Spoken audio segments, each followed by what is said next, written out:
أعوذ بالله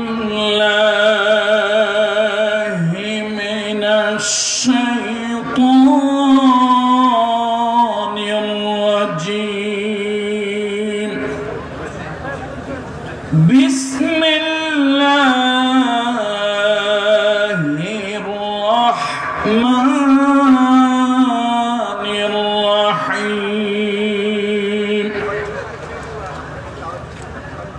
قد كانت لكم أسوة حسنة في إبراهيم والذين معه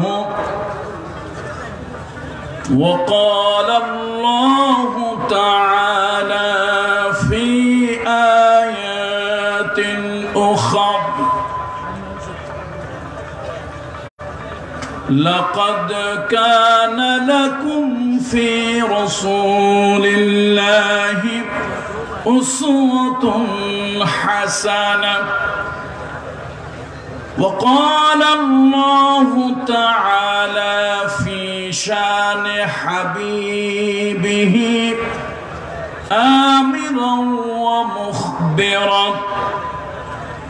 إن الله وملائكته يصلون على النبي يا أيها الذين آمنوا صلوا عليه وسلموا تسليما. اللهم صل على محمد وعلى آل محمد كما صليت على إبراهيم وعلى آل إبراهيم إنك حميد مجيد. الحمد لله ثم الحمد لله وأما بعد. বাংলাদেশের স্বনামধন্য জেলা কক্সবাজারের ঐতিহ্যবাহী পেকুয়া উপজেলার পেকুয়া সমাজ উন্নয়ন পরিষদের উদ্যোগে করোনা মহামারীতে আক্রান্ত ও মৃত ব্যক্তিদের রুহের মাগফিরাত কামনায় অধ্যকারী আজিম ও শান তাফসীরুল কোরআন মাহফিল। এই আজিম ও শান তাফসীরুল কোরআন মাহফিলের এই অধিবেশনের সম্মানিত সভাপতি জনাব আলহাজ মাওলানা শহীদুল্লাহ সাহেব হাফিজাহুল্লাহ এবং প্রধান অতিথি হিসাবে যার আসন অলংকৃত করার কথা কক্সবাজার এক আসনের মান্যবর সংসদ সদস্য জনাব আলহাজ জাফর আলম সাহেব বিএ অনার্স এমএ, বিশেষ অতিথি হিসাবে জনাব মোহাম্মদ জাহাঙ্গীর আলম, জনাব মোহাম্মদ আবুল কাশেম এবং আজকের এই অধিবেশনের অন্যান্য সম্মানিত সম্ভ্রান্ত অতিথিবৃন্দ। আজকের মাহফিলের সবথেকে বড় আকর্ষণ আপনারা শ্রোতা মণ্ডলী, দিনদার ইমানদার পরহেজগার মুসল্লিরা, তারুণ্যের উচ্ছ্বাস উদ্দীপনায় ভরপুর ছাত্র বন্ধুরা, কিশোর তরুণ যুবকেরা, সর্বস্তরের মুরব্বীরা, পর্দার আড়ালের সম্মানিতা মা ও বোনেরা, আমি সকলের খিদমতে শ্রেণী মোতাবেক শ্রদ্ধা, ভালোবাসা ও স্নেহ জ্ঞাপন করছি। সম্মানিত উপস্থিতি, আমি কোনো ভূমিকা ছাড়া আজকে কথা বলতে চাই। যেহেতু আমাদের কিছু ভাইরা কষ্ট ক্লেশ করে, আপনারা জানেন এই প্যান্ডামিক পিরিয়ডে মাহফিলের অনুমতি পাওয়া, বড় গ্যাদারিং অনুমতি পাওয়া একটা কঠিন ব্যাপার। বাস্তবতার কারণে আবেগ এক জিনিস, বাস্তবতা হচ্ছে ভিন্ন জিনিস। বাস্তবতার কারণে এই ডিজাস্টার পিরিয়ডে, এই প্যান্ডামিক পিরিয়ডে প্রশাসন গোটা পৃথিবীর সবাই বড় ধরনের সোশ্যাল গ্যাদারিং তারা করতে দিতে চাচ্ছে না। জনগণের উপকারের জন্য। এর মধ্যেও দল মত নির্বিশেষে আমরা যে দল করি না কেন, এই এলাকার যারা রাজনৈতিক নেতৃবৃন্দ আছেন স্থানীয় পর্যায়ে এবং স্থানীয় সরকার পর্যায়ের মেম্বার চেয়ারম্যান যারা আছেন, ওনাদের ঐকান্তিক ইচ্ছা, সহযোগিতা, আন্তরিকতার কারণে আজকে বাংলাদেশের বিভিন্ন দূর দূরান্ত থেকে আপনারা এখানে আসতে বসতে পেরেছেন, আলহামদুলিল্লাহ। যেহেতু একটা টাইম ফ্রেম আমাদেরকে দিয়ে দেওয়া হয়েছে, প্রশাসনের প্রতি শ্রদ্ধা রেখে সেই টাইম ফ্রেমের মধ্যেই আমরা শেষ করব। সব বিষয়ে কথা হয়েছে। আজকের যেহেতু মাহফিলের মূল উপস্থিতি যুবক, আমি যুবকদের উদ্দেশ্যে হযরত ইউসুফ আলাইহিস সালাম, ইব্রাহিম আলাইহিস সালামের একটু শিক্ষা দিতে চাই। যুবকরা যদি একটু শিক্ষা নিয়ে বাড়ি না গেল, তাহলে আমার মনে হয় আসা যাওয়াটা ব্যর্থ হয়ে যাবে। ঠিক কিনা বলুন আপনারা? বন্ধুরা আমার, রাসূলুল্লাহ সাল্লাল্লাহু আলাইহি ওয়াসাল্লাম তার সাহাবীকে বলেছিলেন, ওকবা, আমি কি তোমাকে বলে দেব এই দুনিয়ার মধ্যে সবথেকে দামি জিনিস কোনটা? যেই জিনিস দুনিয়ায় মর্যাদাশীল, আখিরাতে মিজানের পাল্লা ভারী হয়ে যাবে। রাসূলুল্লাহ সাল্লাল্লাহু আলাইহি ওয়াসাল্লামের সাহাবী উকবা বলেন, ইয়া রাসূলুল্লাহ, আমাকে সে বিষয়ে আপনি কিছু বলুন। রাসূলুল্লাহ বলেন, সেটা হলো হুসনে খলক। হুসনে খলক, উত্তম চরিত্র। সুতরাং আজকে যুব সমাজ, আপনারা যারা এখানে এসেছেন, এই সমাজ যুবকদেরকে চায়, রাষ্ট্র যুবকদেরকে চায়, ইসলাম যুবকদেরকে চায়, আল্লাহ যুবকদেরকে চায়। যুব সমাজ যদি ভালো হয়, আলহামদুলিল্লাহ আমাদের দেশটা ভালো হয়ে যাবে। আর যুব সমাজ যদি খারাপ হয়, কোন তাবিজ কবিজ, ঝাড়ফুঁক, খন্নার, কবিরাজ, বৈদ্য দিয়া এই সমাজ ভালো বানানো যাবে না। সুতরাং কি ভালো বানাতে হবে বলেন তো? যুবকদেরকে। কি ভালো বানাতে হবে বলুন? যুবকদেরকে ভালো বানাতে চাই আমরা। আল্লাহ তাআলা কোরআনুল কারীমের মধ্যে तमाम দুনিয়ার যুবকদের জন্য একজন যুবক পয়গম্বরের দৃষ্টান্ত আল্লাহ তাআলা তুলে ধরলেন। قد كانت لكم أسوة حسنة في إبراهيم والذين معه। আল্লাহ তাআলা বলেন, তোমাদের জন্য আমার পয়গম্বর ইব্রাহিমের মধ্যে আদর্শ আছে এবং তার যারা সঙ্গী সাথী ছিল তাদের মধ্যে তোমাদের জন্য আদর্শ আছে। আমার যুবক বন্ধুরা, যদি যুবক বয়সে সত্যি যদি কিছু হতে চান, ইব্রাহিম আলাইহিস সালামের মতো হন। আমার বন্ধুরা, যদি সত্যি নিজেকে কিছু করতে চান, ইউসুফ আলাইহিস সালামের মতো হন। যে ইউসুফ আলাইহিস সালাম টকবগে সুন্দর তরুণ যুবক, তার সামনে এক সুন্দরী রমণী প্রেম নিবেদন করলো, ভালোবাসা নিবেদন করলো, নিজেকে উজাড় করে দিল ইউসুফ আলাইহিস সালামের সঙ্গে। আল্লাহর পয়গম্বর ইউসুফ যুবক বয়স, পাহাড় টলানো যায়, পাহাড় হটানো যায়, ইউসুফ আলাইহিস সালামের চরিত্র টলানো যায় না, যাওয়া সম্ভব হয় নাই। সুতরাং বন্ধুদেরকে বলি, ওয়াজের মাহফিলে বিভিন্ন জায়গা থেকে যে যুবক বন্ধুরা এসেছেন, চরিত্র গঠন যদি করতে পারি, চরিত্র গঠন যদি করতে পারি, নিজেকে গঠন করতে পারবো। আর চরিত্র গঠন যদি করতে না পারি, নিজে বরবাদ হয়ে যাব। কত ঠিক কিনা বলুন বন্ধুরা আমার? ইউসুফ আলাইহিস সালাম যখন বাজার থেকে তাকে অর্থ দিয়ে ক্রয় করে আনা হলো, আপনারা জানেন ইয়াকুব আলাইহিস সালামের নয়নের মণি ছিল ইউসুফ আলাইহিস সালাম। তাকে ভাইরা ষড়যন্ত্র করে কুয়ার মধ্যে ফেলবে অথবা মেরে ফেলবে। ইউসুফ আলাইহিস সালাম যুবকদের জন্য আদর্শ রাখলেন, ও যুবকেরা, আমি বিপদে আপদে পড়ে আমার আল্লাহ কি ভুলে যাই নাই? কোন গাছের কাছে, মাছের কাছে, পীরের কাছে, তাগার কাছে, সুতার কাছে, কবরের কাছে সাহায্য চাই নাই। আমি কোন মখলুকের কাছে সাহায্য চাই নাই। আমি সাহায্য চেয়েছিলাম একমাত্র আরশের মালিক আল্লাহর কাছে। ঈসা আলাইহিস সালাম কুয়ার মধ্যে পড়ে কার কাছে সাহায্য চাইলেন বলুন তো? বলুন, কার কাছে সাহায্য চাইলেন? আজকে যুবকদেরকে সেই শিক্ষাটা নিতে হবে। জীবনের জন্য, জীবনের বিভিন্ন সময়ে দুর্যোগ আসে, বিপদ আসে, বালা মুসিবত আসে, কষ্টের দিন আসে। Life is not a bed of roses. ছোটবেলায় পড়েছিলাম, life is not a bed of roses. জীবনটা কোনো ফুল সজ্জা নয়, ফুলে ফুলে সুশোভিত সজ্জার নাম জীবন নয়।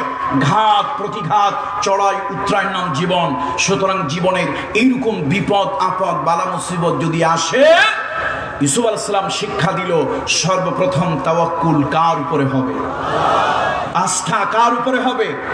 সাহায্য কার কাছে চাইতে হবে? জোরে বলুন।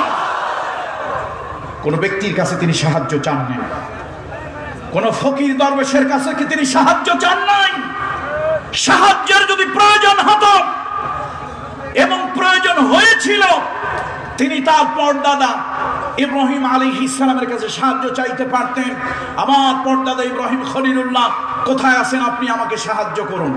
কিন্তু তিনি বাবার একটা সবক গ্রহণ করেছিলেন।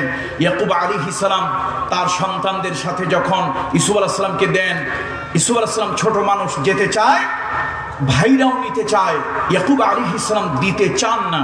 শেষ পর্যন্ত তিনি ছেড়ে দিয়ে বলেছিলেন, বাবা, যদি বিপদ আপদ তোমার উপরে আসে, কোন মুসিবত তোমার উপরে আপতিত নিপতিত হয়, আল্লাহকে ভুলিও না। কাকে ভুলিও না? তাহলে আল্লাহর উপরে ভরসা রাখিও। বন্ধুরা আমার, ইউসুফ আলাইহিস সালামকে যখন কুয়ার মধ্যে ছেড়ে দেওয়া হলো, তখন তিনি ভরসা করলেন আল্লাহর উপরে। তিনি ডাক দিলেন আল্লাহ। আল্লাহকে ডাক দিলেন, সে ডাক আরশে আজিম পর্যন্ত চলে গেল। আল্লাহ তাআলা ইউসুফ আলাইহিস সালামের প্রতি রহম করলেন, ফেরেশতা পাঠায় দিলেন, যাও ওই দরিয়ার ওই কূপের মধ্যে, কুয়ার মধ্যে একটা পাথর দিয়ে দাও, পাথরকে ভেসে থাকতে বলিও, আর পাথরকে জানিয়ে দিও আমি মালিক হুকুম দিয়েছি আমার ইউসুফের প্রতি রূঢ় শক্ত আচরণ যেন না করে, কাদার মতো, মোমের মতো যেন নরম হয়ে যায়। বন্ধুরা আমার, ও যুবকেরা, আজকের এই মাহফিলে, পেকুয়ার মাহফিল থেকে শিক্ষা নিয়ে বাড়ি যেতে হবে। যুবকদের প্রথম শিক্ষা হলো, জীবনের যত চড়াই উতরাই, বিপদ আপদ বালা মুসিবত আসুক না কেন, কখনো ধৈর্য হারা হওয়া যাবে না। আর আল্লাহর উপরে ভরসা রাখতে হবে, অন্য কারো উপরে ভরসা না। এবার ইউসুফ আলাইহিস সালাম ভাগ্যের বিবর্তনে বলার আমার সময় হবে না। ভাগ্যের বিবর্তনে তিনি বিক্রি হলেন, ভাইদের ষড়যন্ত্রে চলে গেলেন সভ্যতার লীলাভূমি মিশরের বাজারে। মিশরের বাজার নিয়ে তাকে উঠানো হলো। দুনিয়ার মানুষ তাকে দেখলো, অবাক হলো। এমন সুন্দর সুদর্শন যুবক পুরুষ, এমন সুন্দর চেহারা। ওই দেশের অর্থমন্ত্রী আজিজে মেসর তাকে অনেক অর্থ দিয়ে কিনে বাড়ি নিয়ে গেল। আমরা জানি বাজার থেকে কিনে আনলে সেটা হয় গোলাম, স্লেভ সার্ভেন্ট, টাকা দিয়ে মানুষ কেনা বেচা আগের যুগে হতো। ইউসুফ আলাইহিস সালামকে যখন পয়সা দিয়ে কিনে নিয়ে বাড়ি গেল, মিশরের অর্থমন্ত্রী আজিজে মেসর, তার এত ভালো লাগলো এই যুবকের চাল চলন, কথাবার্তা, তার বডি ল্যাঙ্গুয়েজ এত ভালো লাগলো। সে গিয়া তার স্ত্রীকে বলল, আকরিমি মাসওয়াহু, আকরিমি মাসওয়াহু, আসা আইয়ানফা'না আও নাত্তাখিযাহু ওয়ালাদা। ও জুলাইখা, এই সুন্দর যুবক, সুদর্শন যুবক, উচ্চ বংশের যুবক, এই যুবককে তোমার কাছে দিলাম, খবরদার গোলাম চাকরের মতো তার সঙ্গে ব্যবহার করবে না, সুন্দর আচরণ করবে, সম্মানজনক আচরণ করবে। জুলাইখা চিন্তা করলো, এত সুন্দর যুবক তো আগে কখনো দেখি নাই।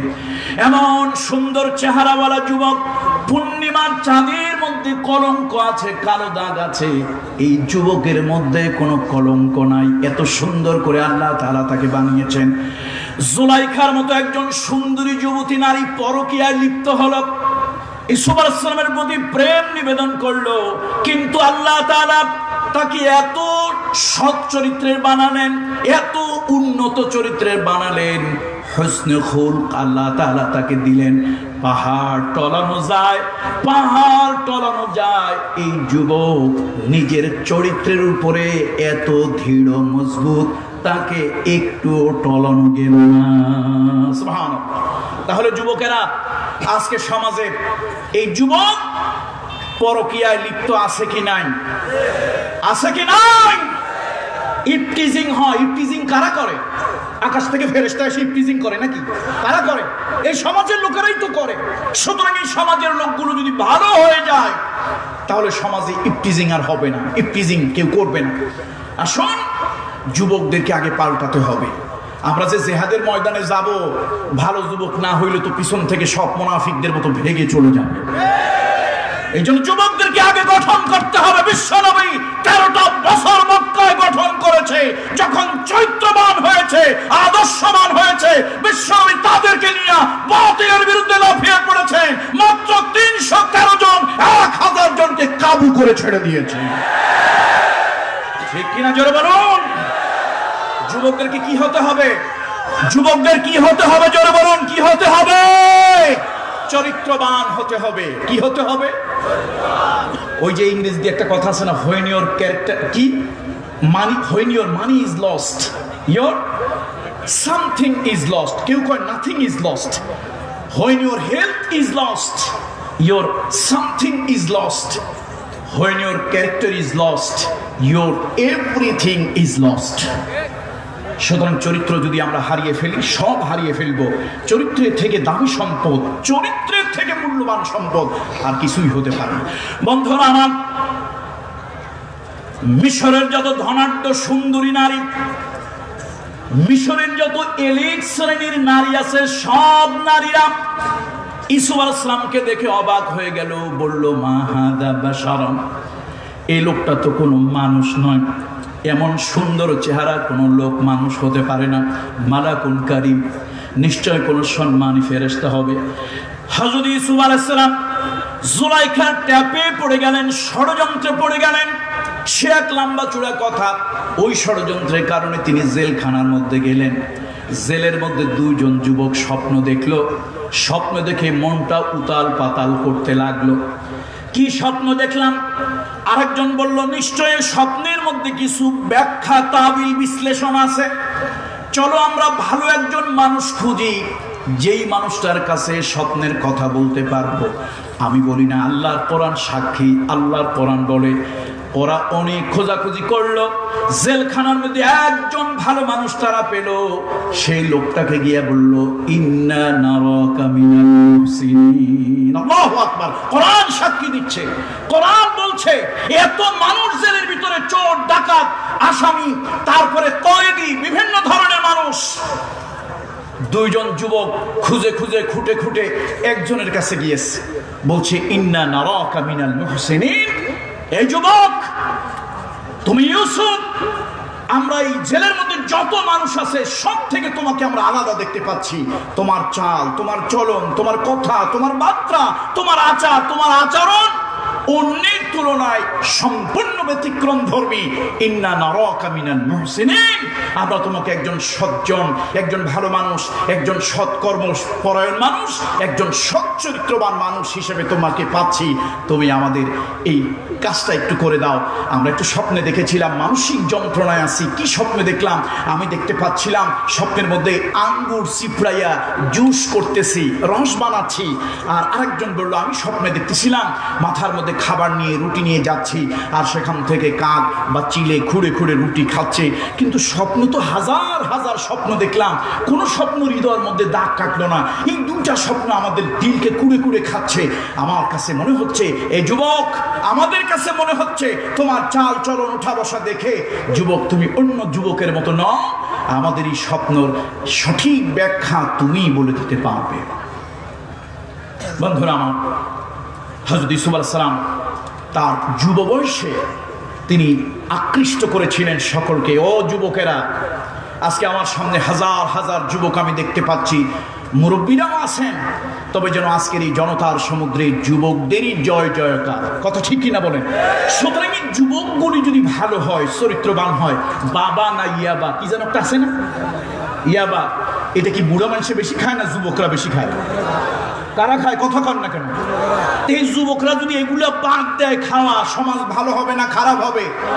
এই মাদকের কারণে, এই মাদকের নেশায় অ্যাডিক্টেড হয়ে, নেশাগ্রস্ত হয়ে ঐশী তার পিতা মাহফুজুর রহমান সাহেব পুলিশের একজন ঊর্ধ্বতন কর্মকর্তা ছিলেন, পলিটিক্যাল উইং, যার দায়িত্বে ছিল সম্ভবত এসপি বা এসপির মর্যাদা, এমন একজন ব্যক্তিকে তার নিজের সন্তান মাদকাসক্ত হয়ে, ড্রাগ এডিক্টেড হয়ে পিতা মাতাকে কি নির্মমভাবে হত্যা করলো। আমাদের সমাজে কত হত্যা হয়েছে, পিতা সন্তান তার মাকে হত্যা করেছে, বাবাকে হত্যা করেছে, ভাইকে হত্যা করেছে, শুধু মাদকাসক্ত হয়ে। ওই যে টেলিভিশনে নাকি সিনেমায় নাটক করে কি শামসুজ্জামান, যেন কি শামসুজ্জামান, এটিএম শামসুজ্জামান না, তার এক ছেলে আর এক ছেলেকে হত্যা করলো এই মাদকাসক্ত হয়ে। সুতরাং যুবকেরা, এই পেকুয়ার এই এলাকার যারা ব্যক্তিবর্গ আছেন, সম্মানিত সম্ভ্রান্ত ব্যক্তিবর্গ আছেন, অনেক কষ্ট করে আপনাদের জন্য মাহফিলের পারমিশনটা তারা ব্যবস্থা করেছে। আপনারা আসলেন, একটু স্লোগান দিয়ে চলে গেলেন, লাভটা কি হইল? কিছু যদি নিয়ে বাড়ি যেতে পারেন তাহলে এই কষ্ট, এই পরিশ্রম সার্থক হলো। কথা ঠিক কিনা জোরে বলুন? আরে ভাই, যদি দুনিয়ায় পাওয়ার জন্য হয় তাহলে তো তারা একটা নাটকের ব্যবস্থা করতেন। যদি দুনিয়ায় পাওয়ার প্রয়োজন হয় তাহলে তারা এখানে একটা যাত্রা অথবা একটা ব্যান্ড সঙ্গীতের আয়োজন করত, দুনিয়ায় পেয়ে যেত। তারা তো কষ্ট করেছে পরকালে কবরে হাসরে পাওয়ার জন্য। সুতরাং এই মাহফিল শুনে একজন যুবক যদি ভালো হয়, একজন যুবকের যদি চরিত্র পরিবর্তন হয়, তাহলে যারা কষ্ট করে গায়ের ঘাম পায়ে ফেলে মাহফিলের আয়োজন যারা করলো, তাদের কষ্টটা সার্থক হলো। কথা ঠিক কিনা জোরে বলুন? সুতরাং কি যুবকেরা আমার প্রতি অসন্তুষ্ট? যুবকেরা অসন্তুষ্ট আমার প্রতি? এই যুবক, তোমরা আমার কাছ থেকে জিহাদের কথা শুনতে চাও, আমিও তোমাদেরকে নিয়ে আল্লাহর কসম জিহাদের ময়দানে যেতে চাই। কিন্তু শর্ত হলো জিহাদের ময়দানে যদি চরিত্র গঠন করে না যেতে পারো, তুমি তো মুনাফিক আব্দুল্লাহ ইবনে উবাইর মতো জিহাদের ময়দান ছেড়ে পিছনে হটে চলে আসবে। সুতরাং চরিত্র গঠন। যুবকদের কি দরকার? যুবকদের কি দরকার? জোরে বলুন, জোরে বলুন, যুবকদের কি দরকার? চরিত্র গঠন দরকার। চরিত্র, চরিত্র। সম্মানিত উপস্থিতি, যুবকেরা উত্তম চরিত্রবান হবে, যুবকেরা ভালো চরিত্রবান হবে, মাহফিল সার্থক হবে। চরিত্রের সাথে একটু নামাজ ছাড়া কি চরিত্র হয়? হুজুর লোকটা খুব ভালো, আমি হুজুর আমি সব ভালো কাজ করি, যা একটু নামাজটা পড়ি না। লোকটা আমি খুব ভালো, যা একটু কি নামাজটা পড়ি না। আচ্ছা বলেন তো, নামাজ না পড়লে কি ভালো হতে পারে? নামাজ নাই যা ঈমান নাই। সুতরাং যুবকেরা ভালো হওয়ার জন্য নামাজ পড়তে হবে, আল্লাহকে হাজির নাজির জেনে। আল্লাহ তাআলা আমাকে দেখছেন, আনতা আবুদাল্লাহা কাআন্নাকা তারাহু ফাইন লাম তাকুন তারাহু ফাইন্নাহু ইয়ারাক। তুমি আল্লাহকে হাজির জেনে, আল্লাহ আমাকে দেখছে, এই অনুভূতি জাগ্রত করে তুমি আল্লাহকে যেন দেখছো তোমার হৃদয়ের চক্ষু দিয়ে। হৃদয়ের চক্ষু দিয়ে তুমি আল্লাহকে দেখছো, এই অনুভূতি জাগ্রত করে তোমাকে নামাজি হতে হবে। তুমি যদি নামাজি হতে পারো, ইন্নাস সালাতা তানহা আনিল ফাহশাই ওয়াল মুনকার, ইন্নাস সালাতা তানহা আনিল ফাহশাই ওয়াল মুনকার। এই যুবক, তুমি যদি 5 ওয়াক্ত সালাত আদায় করো, সালাতে অভ্যস্ত হও, মসজিদে গিয়ে যদি সালাত আদায় করতে পারো, তাহলে আল্লাহ তাআলা তোমার চরিত্রের খারাপ যত দিক আছে আল্লাহ তাআলা পরিবর্তন করে ভালো দিক দিয়ে দেবে। সুতরাং আমরা নামাজি হব না হব না? নামাজ সালাত আদায় করব না করব না? অবশ্যই সালাত আদায় করব। বন্ধুরা আমার, ইব্রাহিম আলাইহিস সালাম, তার কথা আমরা বলি, ছোট্ট মানুষ, ছোট্ট মানুষ বললাম, এখনো টিন এইজার ইব্রাহিম আলাইহিস সালাম, তিনি তার জাতির লোকজন এসে বলল, ইব্রাহিম চলো আজকে আমাদের উৎসব হবে, সার্বজনীন উৎসব, সে উৎসবে আমরা যাব। ইব্রাহিম আলাইহিস সালাম فنظر نظرة في النجوم فقال إني سقيم ইব্রাহিম আলাইহিস সালাম আকাশের দিকে তাকালেন। তিনি তাকায়া বললেন, আমি অসুস্থ, যাব না। সকলে উৎসবে চলে গেল, ইব্রাহিম আলাইহিস সালাম একজন যুবক মানুষ গেল না। কারণ কি? ও যুবক, তোমার সামনে আরেকজন অন্যায় করবে, অপরাধ করবে, তুমি করবে না। দুনিয়ার সবাই করুক, তুমি করবে না। ইব্রাহিম আলাইহিস সালামের জাতির সকলে উৎসবে গিয়েছিল, গান গেয়েছিল, আনন্দ করেছিল, মদ পান করেছিল, বিভিন্ন ধরনের ফুর্তি নাজাইজ অনেক কিছু করেছিল। ইব্রাহিম আলাইহিস সালাম যান নাই।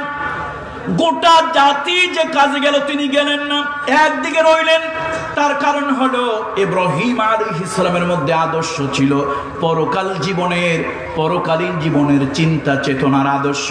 তিনি বললেন, আমি যাব না, আমি অসুস্থ। ইব্রাহিম আলাইহিস সালাম সুস্থ মানুষ, নিজেকে অসুস্থ বললেন।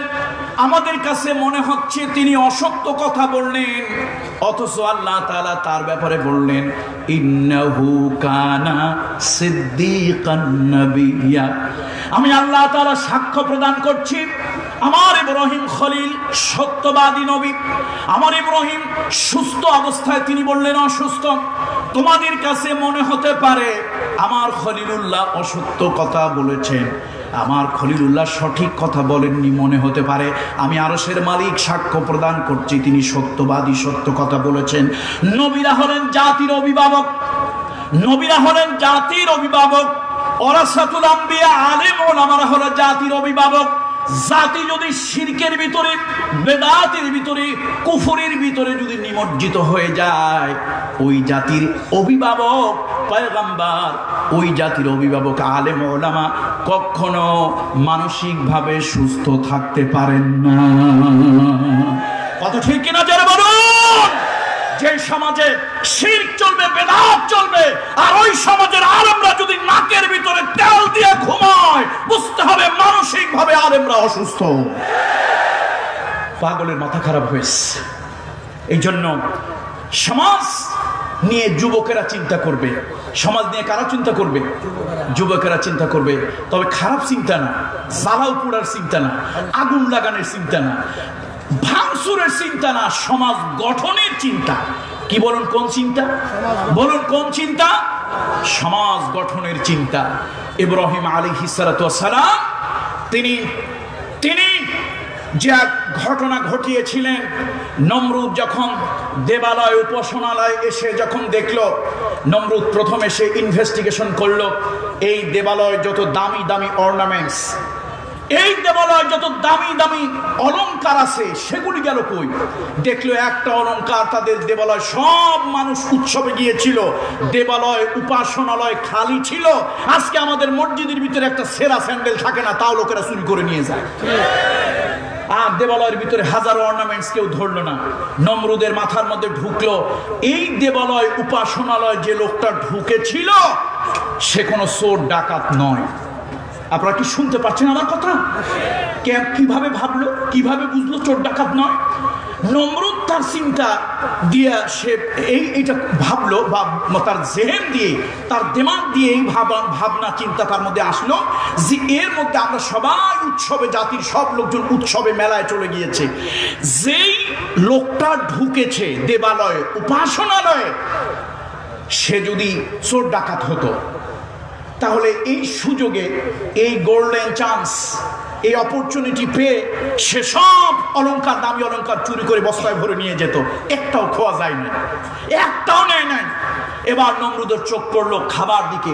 দেবতার সামনে যে প্রসাদ দেওয়া হয়েছে, অর্ঘ্য নিবেদন করা হয়েছে, ফল ফলাদি দেওয়া হয়েছে, কি দামি দামি সুন্দর সুন্দর খাবার। ইব্রাহিম আলাইহিস সালাম ঢুকে বলেছিল, আলা তাকুলুন, তোমরা খাচ্ছ না কেন? মা লাকুম লা তানতিকুন, আরে কথা বলছো না কেন? নমরুদ ভিতরে ঢুকে চিন্তা করলো, এত সুন্দর সুন্দর কি লোভনীয় প্রসাদ আছে ভিতরে, কেউ কোনো প্রসাদ খায় না। তাহলে বোঝা গেল চোর ডাকাত দেবালয় ঢোকে নাই। কথা কি কানের মাথার মধ্যে, মগজের মধ্যে ঢোকে না? ঢোকে না? কথা বলেন না কেন, ঢোকে কি না? চিন্তা করলো যদি কোনো চোর ডাকাত দেবালয় ঢুকে থাকতো তাহলে একটা দামি অলংকার থাকতো না, সব বস্তায় ভরে নিয়ে চলে যেত। যদি কোনো পেটু ক্ষুধার্ত ব্যক্তি খাবার নামে যদি ঢুকতো, সব খাবার খেয়ে ফেলতো। সে খাবারও খায় নাই, অর্নামেন্টসও চুরি করে নেয় নাই। তাহলে যে ঢুকেছে সে অন্য কোনো উদ্দেশ্য নয়, এই জাতিকে একটা মেসেজ দেওয়ার জন্য। দেখেন না, বিভিন্ন মোবাইল কোম্পানি একটা মেসেজ দিয়ে আপনাকে সতর্ক করে, তোমার ব্যালেন্স কিন্তু প্রায় শেষ। এই কথা ঠিক কিনা জোরে বলেন। এখন নমরুদ বুঝতে পারলো যে আমার দিন শেষ, এরকম একটা মেসেজ নিয়ে কেউ ঢুকছে ভিতরে। এখন এই বুদ্ধিশুদ্ধি না হইলে চুরি ডাকাতি শেষরামি করা যায়? কথা কয় না, যায়। এক বাপের দুই ছেলে বাড়িতে রাখছে, বাড়ি একটু যদি লেখলো কোনো মতে 33 পাইলে টাইনে টুনে পাস। শেষে ছেলে কয়জন? আরে কয় না, ছেলে কয়জন? রহিম আর করিম, আব্দুর রহিম আব্দুল করিম। তো বেচারা, আচ্ছা আচ্ছা মাশাআল্লাহ আমার পাশে, বেচারা কি করছে, নকল দিছে, নিচে লিখে দিয়েছে তুমি লেখিয়া করিমকে দিবে। কি লেখছে কোন তো? মানে তুমি এটা লেখবা, নকলটা লেখবা গোপনে, সাবধানে লেখবা, লিখিয়া কারে দিবা? করিমকে দিবা। ও যে গাধার গাধা, এমন গবেট গাধা, ওর নকল ঠিকই লাগছে, লিখে আবার খাতার মধ্যে লিখে দিয়েছে তুমি লেখিয়া করিমকে দিও। আচ্ছা বলেন তো, এক্সামিনার কিছু বুঝছে না বোঝে নাই? বুঝছেনি? এই যে কোন জাতের আব্দুল করিম, কোন জাতের আব্দুর রহিম, বুঝছে না বোঝে নাই? সুতরাং 2 নম্বরই 6 নম্বরই করতে হলে একটু বুদ্ধি টুদ্ধি লাগে। একেবারে বুদ্ধি ছাড়া কিছু হয় না। এখন নমরুদ চিন্তা করলো বুদ্ধি টুদ্ধি তো মাথায় কিছু আসে না, নাই। নমরুদের মাথার মধ্যে খালি ঘুরতে লাগলো, চোর ডাকাত ঢুকলে অর্নামেন্টস নিত, খাবারের লোভে ঢুকলে খাবার খেত না, অর্নামেন্টস দামি কোনো অলংকার খোয়া গেল, হারা গেল না, কোনো খাদ্য খাবার খেয়ে ফেললো। তাহলে যে লোকটা ঢুকছে অন্য কোনো উদ্দেশ্য না, একটা ছোট্ট মেসেজ দিয়ে গেল তোমাদের দিন শেষ, তোমাদের দিন শেষ। এখন নমরুদের মাথার মধ্যে খালি ঘোরে, বুড়া মানুষ কখনো এই সমাজ পরিবর্তনের চিন্তা করে না, যা করে যুবকেরা করে। সমাজ নিয়ে চিন্তা কি বুড়া মানুষে করে না, যুবনেরা করে? আরে বুড়া তো নিজের জান নিয়েই টানাটানি। এক বুড়া গিয়ে কয় রাসূলুল্লাহ সাল্লাল্লাহু আলাইহি ওয়াসাল্লাম হাদিস, রাসূলুল্লাহ সাল্লাল্লাহু আলাইহি ওয়াসাল্লামের কাছে গিয়ে বলছি ইয়া রাসূলুল্লাহ, ইয়া হাবিবাল্লাহ, হুজুর আমার জন্য একটু দোয়া করেন, আমি যেন বেহেশতে যাই। আল্লাহ নবী বলেন ধর, বুড়া মানুষ তো বেহেশতেই যাবে না। লোকটা খালি হাসবেন না, বাস্তব কথা। লোকটাকে দিয়ে অস্থির হয়ে গেল। শেষে রাসূল মুস্কি হেসে বললেন, আরে শোনো, তুমি জান্নাতে যাবে, তবে বুড়ো হয়ে নয়, কি হয়ে? নওজওয়ান, যুবক হয়ে। বুড়ো মানুষ যদি বেহেশতে যায় তাহলে মুশকিল, প্রস্রাবের জায়গায় পায়খানা করে ফেলবে, পায়খানার জায়গায় প্রস্রাব করে ফেলবে। তাহলে নমরুদের মাথার মধ্যে একটা কিছু ঢুকছে। যে ঢুকছে সে কি না বলেন তো? আরে কথা না বলো তো আমি কথা বলবো না। সে কি না? চোর ডাকাত না। যে ঢুকছে সে খাবারের জন্য খাদক না, লুভি না। যে ঢুকছে একটা মেসেজ দিয়ে গেল এই জাতিকে, এই একটা মেসেজ দিয়ে গেল। নমরুদ চিন্তা করলো জাতিকে পাল্টানোর মেসেজ, জাতিকে একটা সংকেত দিয়ে যারা যায় তারা কোনো বুড়ো নয়, যুবক। কোরআন শরীফ সাক্ষী, কথা আমার কোনো বানানো কথা নয়। এবার নমরুদ জিজ্ঞেস করলো, আচ্ছা আমাদের সমাজ নিয়ে, আমাদের দেশ নিয়ে, আমাদের ব্যবস্থাপনা নিয়ে কথা বলে এরকম যুবক কি আছে? লোকেরা চিৎকার দিয়ে বলল, ক্বালু সামি'না ফাতান ইয়াযকুরুহুম ইউকালু লাহু ইব্রাহিম। হে আমাদের সম্রাট, হে আমাদের খোদা সঠিক বলেছেন। এই দেশের মধ্যে একজন যুবক আছে, সব যুবক যখন গান গায়, নাচে গায়, সেই যুবক তখন নাচ গান থেকে বিরত থাকে। সব যুবকেরা যখন সূর্যের সামনে মাথা নত করে, দেবতার সামনে মাথা নত করে, মূর্তির সামনে মাথা নত করে, বিভিন্ন বড় বড় শক্তির কাছে মাথা নত করে, একজন যুবক আছে আরশের মালিক আল্লাহ ছাড়া কারো কাছে মাথা নত করে না, কারো কাছে মাথা নোয় না। ওই যুবকের নাম হলো ইব্রাহিম। তাহলে নমরুদের কথা কোরআনের কথায় মিল আছে না নাই? বুড়ার নাম ইব্রাহিম না যুবকের নাম ইব্রাহিম? যুবকের নাম ইব্রাহিম। তাহলে যুবকেরা, ও যুবকেরা, এত বড় বিশাল মাহফিল যারা আপনাদের জন্য আয়োজন করছে কষ্ট ক্লেশ করে, গোপন খবর তো রাখেন না, আল্লাহর এই বান্দারা ইসলাম পর্যন্ত দিয়ে নিজেরা রিস্ক নিয়ে আপনাদেরকে দিনের কথা শোনানোর ব্যবস্থা করেছে। সুতরাং একটা যুবক যদি এখান থেকে নামাজি হয়ে বাড়ি ফিরে যেতে পারে, এই কষ্টগুলি সার্থক হবে, হৃদয়ের মধ্যে শান্তি লাগবে, মনেও শান্তি পাবে। আল্লাহ, একটা লোককে নামাজি বানিয়েছি, তার সাদকায়ে জারিয়া তুমি কবরের মধ্যে আমাকে দাও। আসলেন, গেলেন, ঘুরলেন, ফিরলেন, খাইলেন, গল্প করলেন, যাওয়ার সময় দুইটা মোমবাতি ধরাইয়া টানতে টানতে গেলেন। বুঝছেন তো না বোঝেন নাই? তো মাহফিল পরিবর্তন আপনার কোনো আসলো না, হলো না। বেচারারা যে কষ্ট করে মাহফিলটা করলো, তাদের এই কষ্টটা কি সার্থক হবে না ব্যর্থ হবে? তাহলে আসুন যুবক, যুবক পাল্টাতে হবে। যুবক পাল্টাতে চাই, যুবক পাল্টাতে চাই। বন্ধুরা আমার, মুরব্বিরা আমার, ইব্রাহিম আলাইহিস সালাম একটি আদর্শের কথা বলেছেন। নমরুদ একদিকে, গোটা জাতি একদিকে, তার আব্বা আম্মার জন্মদাতা পিতামাতা একদিকে, ইব্রাহিম আলাইহিস সালাম কিন্তু ঘাবড়ান নাই, তিনি ভয় পান নাই।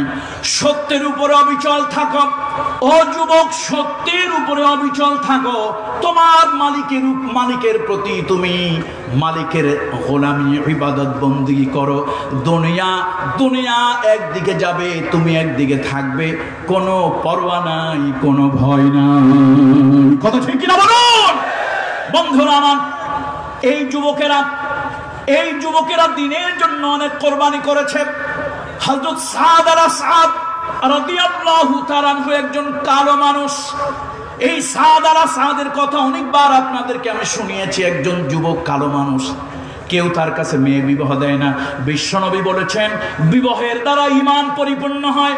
ও যুবকেরা, বিবাহ করবে, যাদের সামর্থ্য আছে বিবাহ করবে, কিন্তু খবরদার শ্বশুরের উপরে, শ্বশুর বাড়ির উপরে মোটর সাইকেল, পালসার সাইকেল দেওয়ার জন্য জোর জবরদস্তি করবে না। কথা ঠিক না জোর বলুন?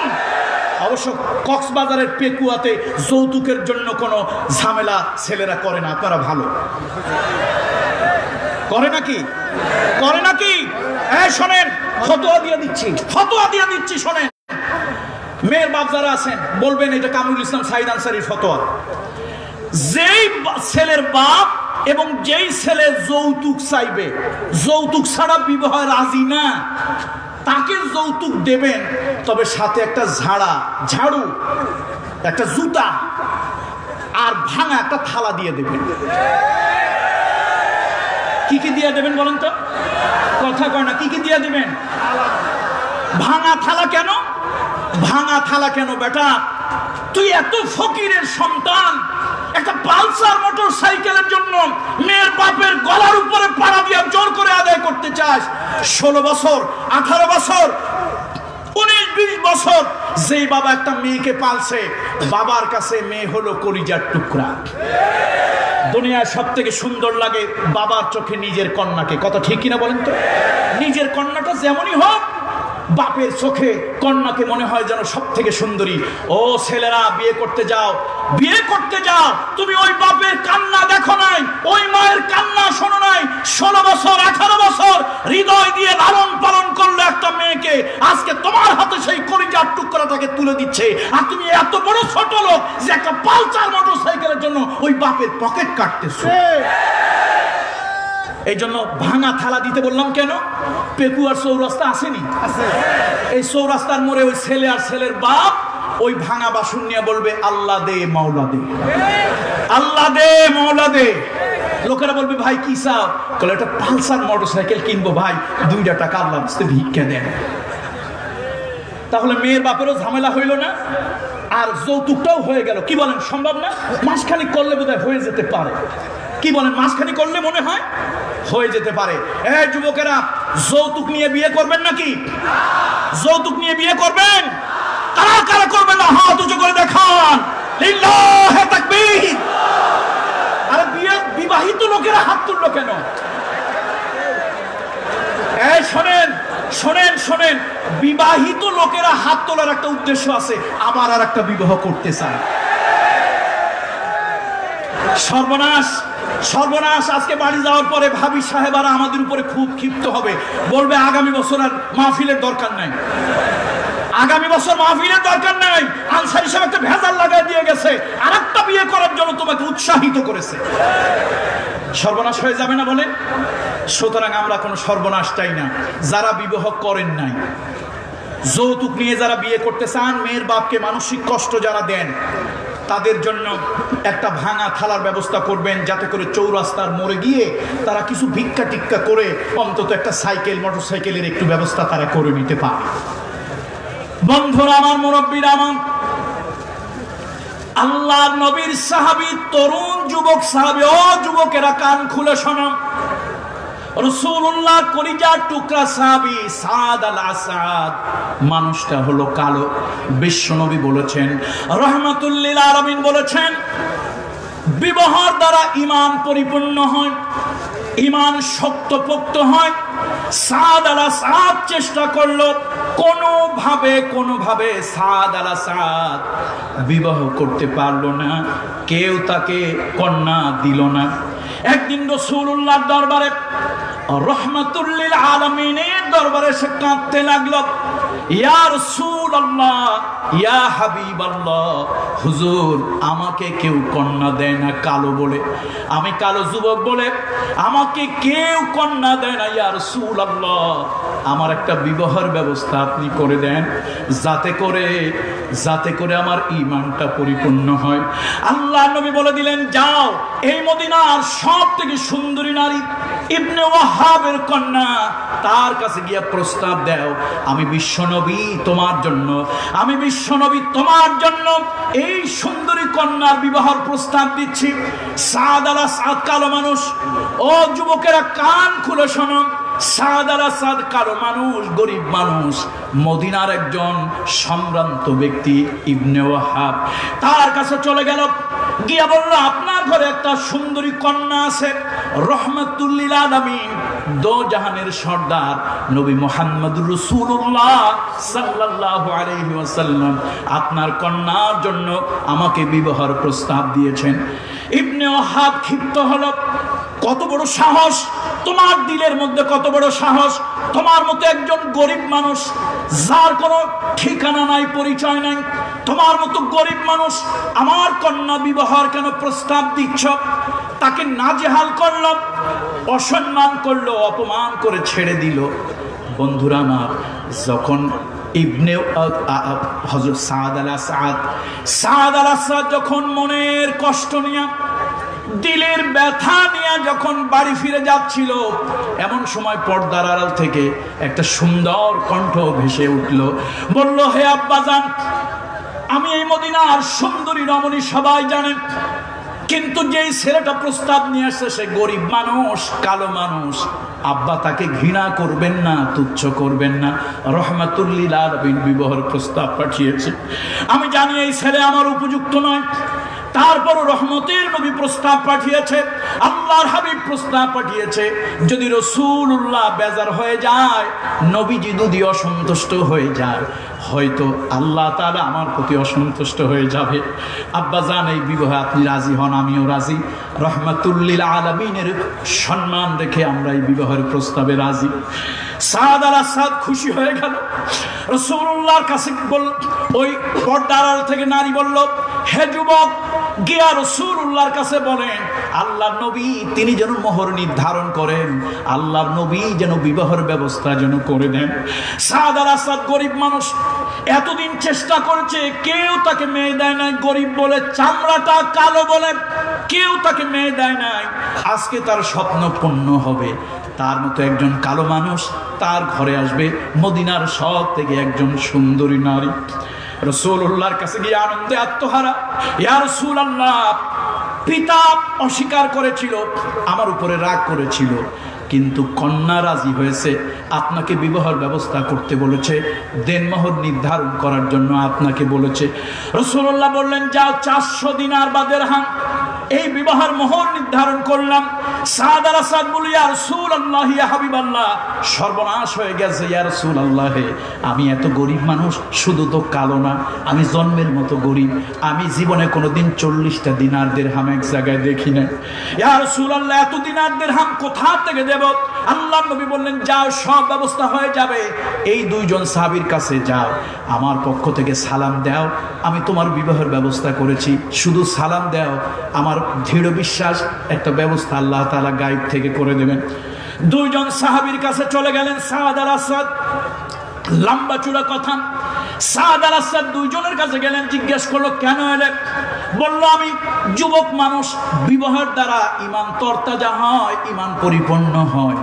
আমি বিবাহ করতে চেয়েছিলাম, কেউ কন্যা দেয় না। শেষ পর্যন্ত রাসূলুল্লাহ সাল্লাল্লাহু আলাইহি ওয়াসাল্লাম ইবনে ওয়াহাবের কন্যাকে বিবাহের জন্য প্রস্তাব দিয়েছে, তিনি রাজি না, তার কন্যা রাজি হয়েছে। সুতরাং আল্লাহর নবী বিবাহের ব্যবস্থা করলেন। 400 দিনার দরকার। সঙ্গে সঙ্গে ঘর থেকে তিনি 200 দিনার এনে দিলেন, দিয়া বললেন, যাও, তোমার মোহরের অর্ধেক আমি আদায় করে দিলাম। এবার কি যেন চিন্তা করলেন, আর বললেন, শোনো, শুধু মোহর দিয়া বিবাহ হয় না, নতুন বধূর জন্য সুন্দর কিছু মার্কেটিং বাজার সদাই করা লাগে, যাও, ওই বাবদ আমি কিছু তোমাকে আরো হাদিয়া দিলাম। মনের মধ্যে বড় আনন্দ। রাসূলুল্লাহ পাঠিয়েছেন, আল্লাহ নবীর ইজ্জতে সম্মানে মোহরানার অর্ধেক আদায় হয়ে গেছে, আবার মার্কেটিং করার জন্য কিছু টাকা পয়সা পাওয়া গিয়েছে। এবার চলে গেলেন দ্বিতীয় জন, উসমান জিন্নুরাইনের কাছে। রাসূলুল্লাহ সাল্লাল্লাহু আলাইহি ওয়াসাল্লামের কলিজার টুকরা সাহাবী। ভাইরা আমার, এই দুনিয়ায় কিছু বড় লোকের ধন কখনো দিনের কাজে লাগে নাই, আবার কিছু বড় লোক আছে, তাদের ধন দৌলত আল্লাহ তাআলা দিনের কাজে লাগিয়েছেন। সব ধরনের লোক, ভালো মন্দ সবই আছে দুনিয়ায়। হযরত ওসমান রাদিয়াল্লাহু তাআলা শুনলেন, ঘরের থেকে 200 দিনার বা দিরহাম বের করে দিলেন। এবার তিনি বললেন, শোনো, শুধু মোহরানা দিয়ে তো বিবাহ করা যায় না, আনুষঙ্গিক কিছু খরচ বরচ লাগে, যাও, তোমার বিবাহের মার্কেটিং এর জন্য এই খরচটাও আমি দিলাম। কিছু এক্সট্রা দিয়ে দিলেন। মনের মধ্যে বড় আনন্দ। এক পকেটে, এক থলির মধ্যে মোহরানার টাকা, আর এক পকেটে নতুন বধূ, সুন্দরী, সুনায়না, সুদর্শনা, এই রমণীর জন্য, নতুন বধূর জন্য মার্কেটিং করা টাকা দুই পকেটে নিয়ে বাজারে গেলেন। নিজ হাতে সুন্দর সুন্দর বাজারগুলি দেখতেছে, সদায় দেখতেছে নববধূর জন্য। হঠাৎ একজন লোক এলান দিল রাস্তায়, আল জিহাদ ফি সাবিলিল্লাহ আইয়ুহাল ইখওয়ান, আল জিহাদ ফি সাবিলিল্লাহ। ও মদিনার লোকেরা, বিশ্বনবী দ্বীনের জন্য, ইসলামের জন্য, কালেমার জন্য কোথায় যেন অভিযানে পাঠাবে। সকলকে মসজিদে নববীতে রাসূলুল্লাহ ডাকতেছে। এবার সবাই মসজিদে নববীর দিকে যেতে লাগলো। যার যার দোকানপাট বন্ধ করে হাট বাজার রেখে মসজিদে নববীর দিকে রওনা হলো। সাদ আল আসাদের মতো যুবক মানুষ, তিনি দোকানদারকে বললেন, ভাই, আমার বাজার সদাই রইল, আমি পরে আসবো। এক পকেটে মোহরের টাকা, এক থলের মধ্যে মোহরের টাকা, আর এক থলের মধ্যে মার্কেটিং এর টাকা। মসজিদে নববীতে গেলে আল্লাহর নবী বললেন, দিনের জন্য জীবনের বিনিময়, জীবনের বিনিময় কারা জান্নাত কিনতে চাও, তৈরি হয়ে যাও। জীবনের জন্য জীবন দিয়ে যারা জান্নাত কিনতে চাও, তৈরি হয়ে যাও। সাদ আল আসাদ চলে আসলো বাজারে, মোহরের টাকা দিয়ে ঘোড়া কিনল, মার্কেটিং এর টাকা দিয়ে ঢাল তরবারি কিনল। সে মনে মনে ভাবল, আমি বিবাহ করে ইমান পরিপূর্ণ করব, আর জিহাদের ময়দানে গিয়া দ্বীনের জন্য, সত্যের জন্য, রাসূলুল্লাহর জন্য জীবনটা দিয়া যদি জান্নাত পাওয়া যায়, তাহলে এত কষ্ট করে আর লাভ কি? এই জন্য তিনি ভাবলেন, রাসূলুল্লাহ যদি আমার চেহারাটা দেখেন, আল্লাহ নবী এই জিহাদের ময়দানে আমাকে যেতে দিবেন না। সাদ আল আসাদ ঘোড়া নিয়ে আসলো, মুখটাকে ভালো করে ঢাকলো। সকালবেলা রওনা হলো, সাহাবীদের সঙ্গে চুপে চুপে তিনিও রওনা হলেন, মুখটা ঢেকে। আল্লাহ রাসূল যেন কোনোভাবেই আমাকে না দেখে, তাহলে রাসূলুল্লাহ আমাকে যেতে দেবেন না জিহাদের ময়দানে। আমি তো দুনিয়ার ফুল সজ্জার রাত কাটাতে চাই না, আমি তো আল্লাহর জান্নাতে যেতে চাই। আল্লাহর জান্নাতের হুর গিলমানের খিদমত আমি চাই। সাদ আল আসাদ মুখটাকে ঢেকে যখন রওনা হলো, সাহাবীরা বলাবলি করতে লাগলো, সবার মুখটা খোলা, তার মুখটা আটকানো। নিশ্চয় কোনো ষড়যন্ত্রকারী, নিশ্চয় কোনো শত্রু বাহিনীর লোক হবে। হযরত আলী ডেকে বললেন, শোনো, খামাখা ঝামেলা করিও না, আমরা মুসলমান, আমাদের মধ্যে কোনো দুষ্কৃতিকারী আসবে তা আমার বিশ্বাস হয় না। হয়তো আল্লাহর ফেরেশতা হবে, না হলে কোনো মুসলমান ভাই তার সমস্যার জন্য মুখ ঢেকে রেখেছে। বন্ধুরা আমার, শুরু হলো পথ চলা। সাদ আল আসাদ চলে গেল জিহাদের ময়দানে। অনেক লম্বা কথা, আমি শেষ করার জন্য সংক্ষেপ করছি। জিহাদের ময়দানে বিশ্বনবী যখন সৈন্য রিক্রুট করলেন, সাজাতে লাগলেন, সাদ আল আসাদকে আল্লাহর নবী দেখে ফেললেন। রাসূলুল্লাহ প্রথমে একটু অসন্তুষ্ট হলেন, জিহাদের ময়দানে তুমি কেন এলে? সাদ আল আসাদ, ও যুবক, তোমার মতো একজন যুবক চোখের পানি ছেড়ে দিয়া বলল, ইয়া রাসূলুল্লাহ, আমি গরিব মানুষ, কালো মানুষ বলে কেউ আমাকে মেয়ে দেয় না। আপনি বলেছেন বিবাহের দ্বারা ঈমানটা পরিপূর্ণ হয়, শক্তপোক্ত হয়। ইয়া রাসূলুল্লাহ, এই ঈমান দিয়ে তো আমি আল্লাহর জান্নাতে যেতে চাই। আপনি বলেছেন দ্বীনের জন্য, রাসূলুল্লাহর জন্য কাজ করলে জান্নাত পাওয়া যায়। আমি তো জান্নাত ক্রয় করার জন্য এসেছি। রাসূলুল্লাহ হেসে দিলেন, আল্লাহ নবী তারে অনুমতি দিলেন। অনেক লম্বা কথা। জিহাদ হলো, তিনি শহীদ হয়ে গেলেন, বীর দর্পে জিহাদ করলেন। লম্বা পুরা ঘটনা। বন্ধুরা আমার, জিহাদের পরে রাসূলুল্লাহ বিজয় যখন হয়ে গেল, আল্লাহ নবী বললেন, কারা কারা জিহাদ শাহাদাত বরণ করেছে ওদেরকে আলাদা করো, কারা কারা আহত হয়েছে আলাদা করো। দেখা গেল সাদ আল আসাদ, ওই যুবক দ্বীনের জন্য প্রাণপণ লড়ে শাহাদাতের পেয়ালা পান করেছে। রহমাতুল লিল আলামিন, আল্লাহর হাবিবের চোখ বেয়ে পানি পড়লো। রাসূল সূর্যের তাপের সামনে নিজে দাঁড়ালেন, আল্লাহর নবী নিজে দাঁড়ালেন, আর নিজের গায়ের ছায়াটা সাদ আল আসাদের গায়ের উপরে দিলেন। সাহাবীদের মধ্যে কান্নার রোল পড়ে গেল। রহমাতুল লিল আলামিন, আল্লাহ রসূল যাকে নিজের দেহ দিয়া ঢাল বানাইয়া, ছাতি বানাইয়া আল্লাহ নবী যাকে ছায়া দেয়, সে কত বড় ভাগ্যবান। সাহাবীরা কাঁদতে লাগলো, আহারে, আজকে যদি আমরা সাদ আল আসাদ হতে পারতাম, ও যুবক তোমার মতো যদি হতে পারতাম, আমরাও সৌভাগ্যশালী হতাম। এবার সাদ আল আসাদের দিকে